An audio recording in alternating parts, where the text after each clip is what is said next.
Astrology ప్రకారం ఈ December 8వ తేదీ ఆదివారం నుండి వారం మొత్తం వృశ్చిక రాశి వారు ఎటువంటి శుభ అశుభ ఫలితాలను పొందుతారో తెలుసుకోవాలంటే ఈ వీడియోని స్కిప్ చేయకుండా పూర్తిగా చూడండి.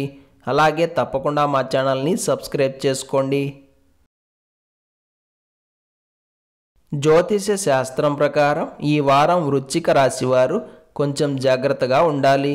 గురు శుక్రుల అనుగ్రహం మెండుగా ఉన్నప్పటికీ మంచి రోజులైతే కనిపించడం లేదు. ఈ సమయంలో మీరు ప్రయాణాలు చేయకపోవడమే మేలు అని స్పష్టంగా చెప్పవచ్చు. జర్నీల వలన అసౌకర్యం కలుగుతుంది. విలువైన వస్తువులు పెట్టిన చోట కనబడకపోవడం వలన కాస్త భయానికి లోనవుతారు. కానీ మీరు భయపడాల్సిన పని లేదు. కాస్త శ్రద్ధ పెట్టి వెతికితే తప్పకుండా దొరుకుతాయి.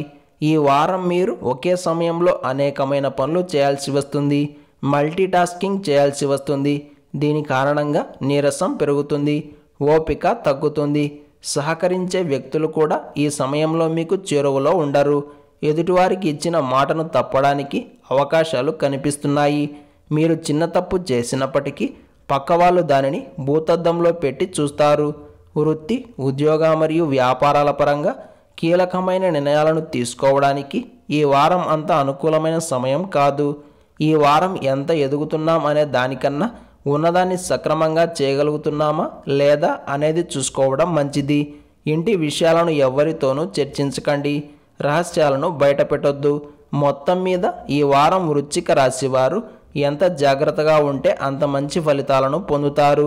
దయచేసి ఈ విషయాన్ని గుర్తించండి. ఈ వారం వృశ్చిక రాశి వారికి గురువారం, శుక్రవారం మరియు శనివారాలు చక్కగా అనుకూలిస్తాయి. ఈ ఆదివారం రోజున ఉన్నటువంటి దివ్యమైన తిథి భాను సప్తమి, నక్షత్రం శతభిష నక్షత్రం, రాహుకాలం సాయంత్రం 4:30 నుండి 6 వరకు, యమగండం మధ్యాహ్నం 12 గంటల నుండి 1:30 వరకు. అలాగే ఈ రోజు యొక్క శుభ సమయాలు ఉదయం 8:45 నుండి 9:16 వరకు. అలాగే రాత్రి 6:50 నుండి 7:36 వరకు. ఈ రోజు యొక్క పంచాంగం ప్రకారం నిశ్చితార్థాలకు, క్రయ విక్రయాలకు, అగ్రిమెంట్ల వ్యవహారాలకు, నూతన వస్త్రాభరణాలను ధరించడానికి కాలం అనుకూలంగా ఉంది. అలాగే ఈ రోజంతా శుభప్రదంగా సాగడానికి, ముఖ్యమైన పనులు విజయవంతంగా పూర్తి కావడానికి ఉదయం నిద్రలేచి స్నానం చేసి సూర్యుడికి ఆర్ఘ్యం ఇవ్వండి. అలాగే ఒక నూలుపోగును తీసుకొని ఓం గణపతయై నమః అంటూ 7 ముడులు వేసి ఆ దారాన్ని బయటకు వెళ్ళేటప్పుడు వెంట పెట్టుకుని వెళ్ళండి. ఇలా చేసి దినచర్యను ప్రారంభం చేస్తే చేసే ప్రతి పనిలో విజయం దక్కే అవకాశాలు ఏర్పడతాయి. ఈరోజు ఆదివారం మరియు సప్తమి రెండూ కూడా కలిసి వచ్చాయి కాబట్టి భాను సప్తమి అని చెప్తారు. ఈ భాను సప్తమి యోగం ఈ ఆదివారం రోజు 9:42 వరకు మాత్రమే ఉంటుంది. ఈ సమయంలో మీరు చేసే దానాలకు, స్నానాలకు, హోమాలకు విశేషమైన పుణ్యం ప్రాప్తిస్తుంది. ఏది ఏమైనా ఈ రోజున ఎవరైతే సూర్యదేవుడిని విశేషంగా ఆరాధన చేస్తారో వారికి సకల కోరికలు నెరవేరుతాయి. అష్ట ఐశ్వర్య భోగభాగ్యాలు ప్రాప్తిస్తాయి.